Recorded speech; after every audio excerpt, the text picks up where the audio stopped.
de lo que es la segunda ley de Kepler, de la proporcionalidad de las áreas. Y es que para poder hablar acerca de la proporcionalidad de las áreas necesitamos lo que es el concepto de aceleración.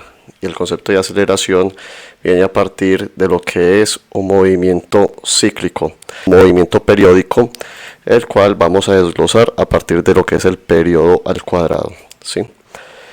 Entonces, a ver, ¿por qué se dice que hay una ley de las áreas en la cual los planetas recorren áreas iguales en tiempos iguales? Pues esto es posible gracias a la velocidad orbital variable que da los planetas alrededor del Sol, ¿sí?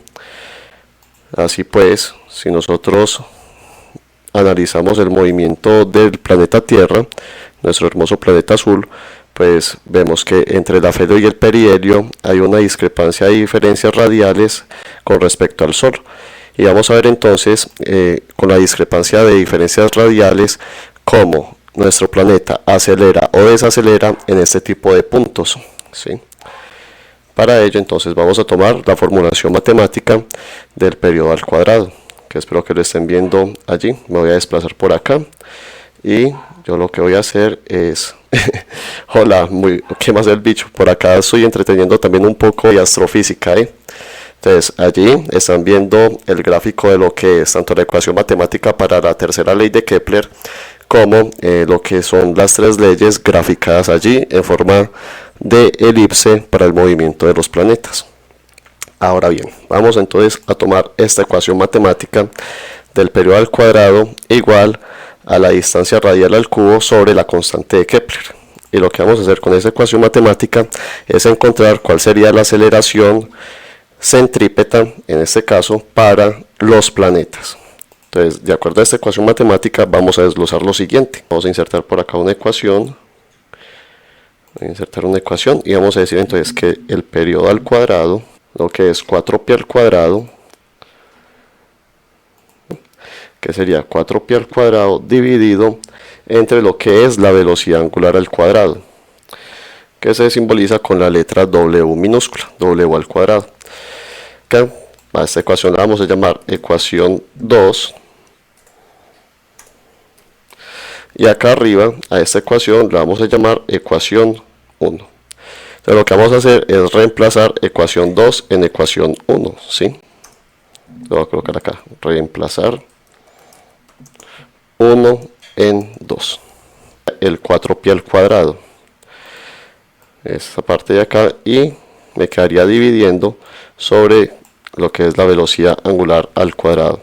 Y todo esto sería igual entonces a lo que es la distancia radial al cubo sobre la constante de Kepler. Bien, ahora lo que yo necesito conocer es la velocidad angular al cuadrado.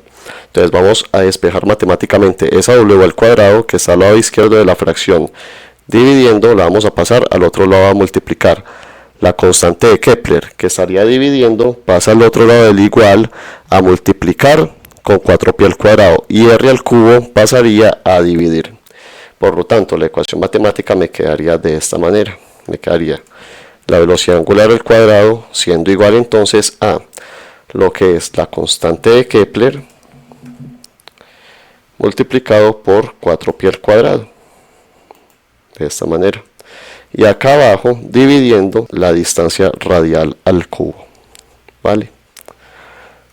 Listo.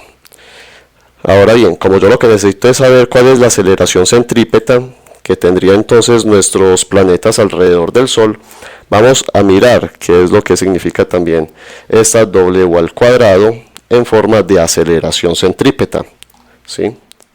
Entonces, para poderlo saber, vamos a decir lo siguiente. Voy a insertar acá W al cuadrado. Va a ser igual entonces a...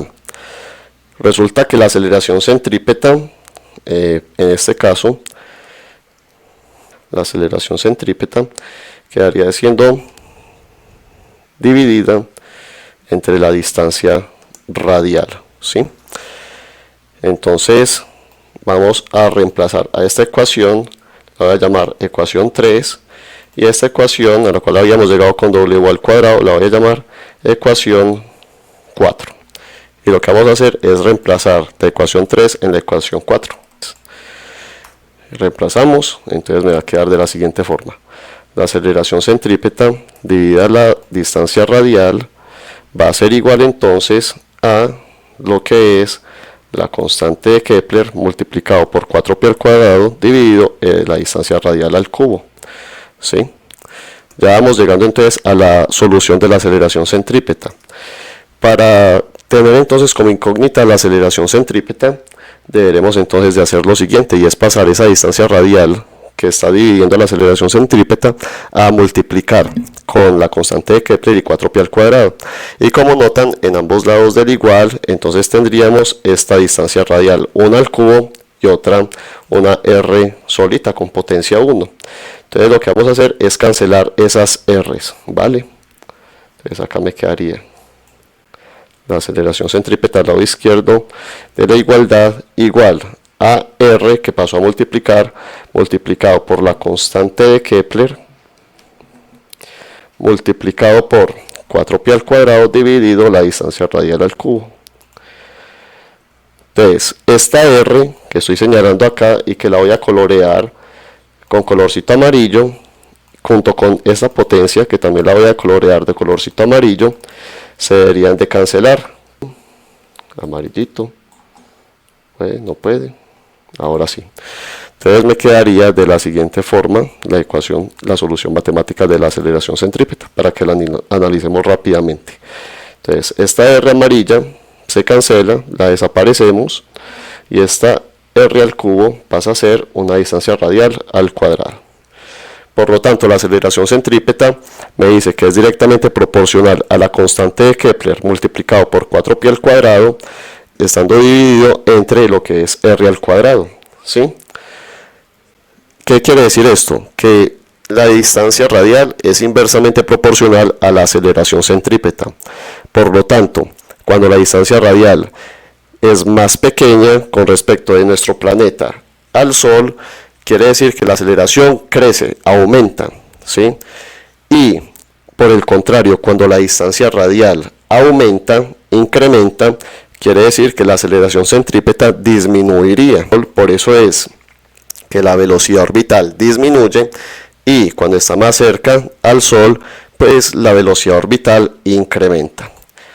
Deberemos de recordar entonces cómo es que llamamos nosotros a lo que es esa distancia radial, como afelio y como perihelio. Y hay que recordar entonces que lo que es el afelio es cuando la Tierra se encuentra en el punto más alejado del Sol, mientras que cuando estamos hablando del perihelio sería el punto más cercano al Sol. Entonces, a modo de conclusión, cuando la distancia radial de nuestro planeta o de cualquier planeta se encuentra en el punto más lejano en el afelio, la aceleración centrípeta disminuye, mientras que cuando se encuentra en pleno perihelio, en el punto más cercano al Sol, la velocidad orbital del planeta incrementa, porque la aceleración centrípeta también incrementa allí, y esa aceleración lo que hace entonces es que puedas llegar a concluirse de que vamos a recorrer áreas iguales en tiempos iguales. Esta segunda ley de Kepler, que es tan fundamental para lo que es la astronomía, ¿vale? Da like y suscríbete para más contenido.